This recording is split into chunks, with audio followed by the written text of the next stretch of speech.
might be a bit too much too early. Let's roll it back a bit. Alright, my name is Slydrum, and you should consider giving the new game Mycopunk a try. This video will be less of a review and more of an overview of what makes the game so special to me. Before we get too deep into what makes the game different, what even is a Mycopunk? It's another co-op game where you and 3 other goofballs are tasked with completing objectives while fending off hordes of enemies. Think of it like if you take the mission structure and gameplay loop from Rock Galactic, and the crazy weapons and loot from Borderlands, and mix in the secrets and hidden stuff from a game like Destiny. That would give you a decent idea of what the game's all about, but there's so much more to it. If this game piques your interest, be sure to like the video, get subscribed, and check out my new player guide that'll teach you everything you need to know to understand the game like a pro. Link in the card now.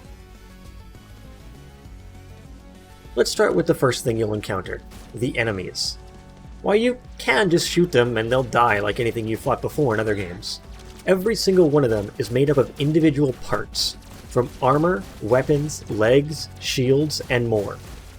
In many other games, you have the option to disarm a foe or break their armor, but more often than not, there's no real reason to do that when just shooting them in the face does the job just as well. Not so in Mycopunk. When you kill a core, that's just one part of the enemy. The rest of its parts will simply fall to the ground, just waiting for something else to pick them up and use it against you. This means that everything can be a threat.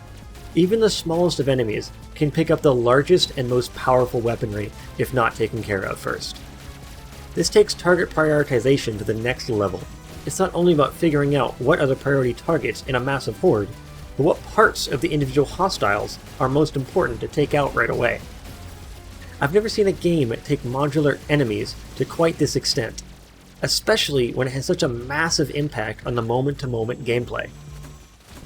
While the enemies are awesome, it's not what's going to be drawing you back to the game consistently. That would be the weapon upgrades. No other game does weapon upgrades quite like Mycopunk does. If you enjoy building different setups and making a wide variety of abilities synergize with each other, you're going to have a blast slotting the literally hundreds of different upgrades into the very unique grid system to make your characters more powerful. This game has 8 weapons, plus 2 secret weapons, with more coming soon. All of them are extremely unique, even without upgrades. But once you start unlocking things for the weapons, they go from pretty cool to absolutely insane.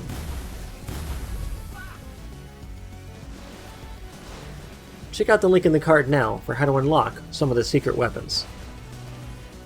This is where the Borderlands comparison comes in. You'll spend a lot of your time hunting for crazy loot in missions. But unlike something like Borderlands, where the weapon parts are randomly selected for you, you get to choose what and how things are slotted together.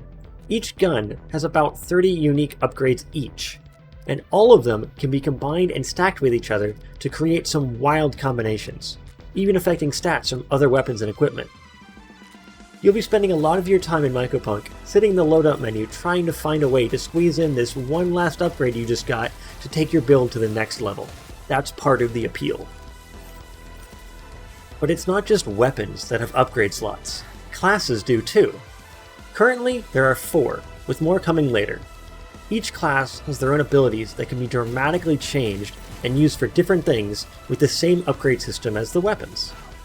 All of this provides an extremely malleable base for you to mix and match different options together to create your very own and totally unique, overpowered builds to kill hundreds of enemies with. Some builds in this game can get truly overpowered, and the developers have said that that's the point.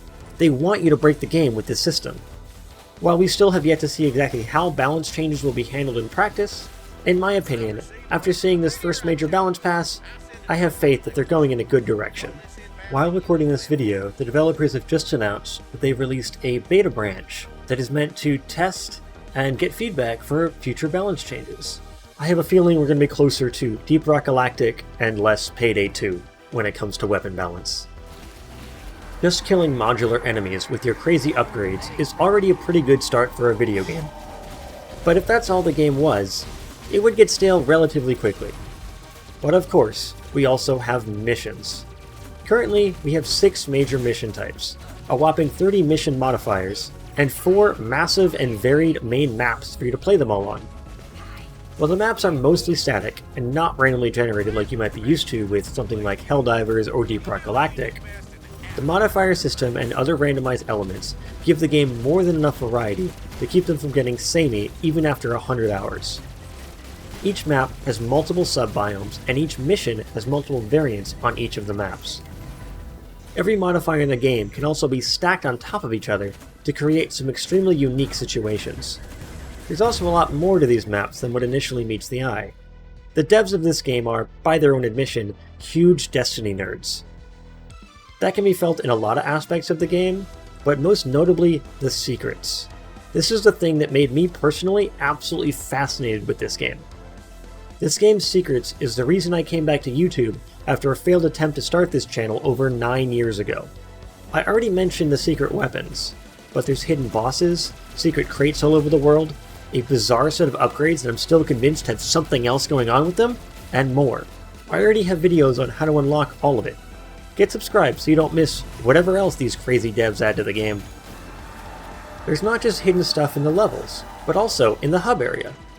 Like Deep Rock, Helldivers, and many other games, Mycopunk has a social space to hang out, craft builds, and goof off between missions.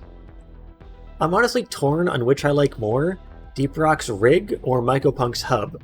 If you've played DRG, you know that's a huge compliment to Mycopunk.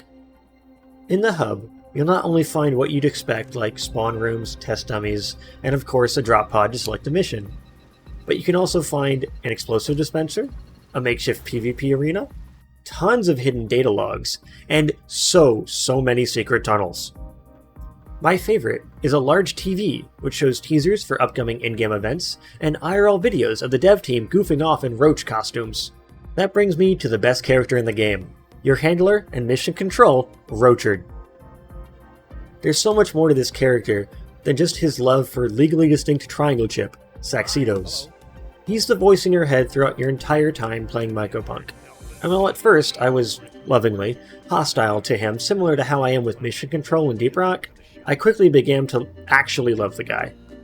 This game is in early access currently, and only time will tell exactly how they handle the road to a 1.0 release, but the game already has quite a lot of content, and from everything I've seen and heard from the developers, I have faith that Mycopunk will be another game that does early access right. The game will be evolving in both gameplay and story, and the devs have said that while there will be limited time events, you'll be able to replay missions at any time, even if you come in late. Not to mention, the game is only $15. And according to Randy Pitford, that's cheaper than meth, with less side effects too. I think he would know a thing or two about that. There's a lot more I could say, but I think if I haven't already piqued your interest, then maybe the game isn't for you, and that's okay. But if it has, be sure to subscribe to the channel for more Mycopunk and co-op shooter content. Link to the game is in the description down below. This is the first opinion-based video I've put out on the channel. Please let me know in the comments what you think. If you enjoyed it, please consider giving the video a like. Thank you all for watching. My name is Slide Drum, and I will see you all later.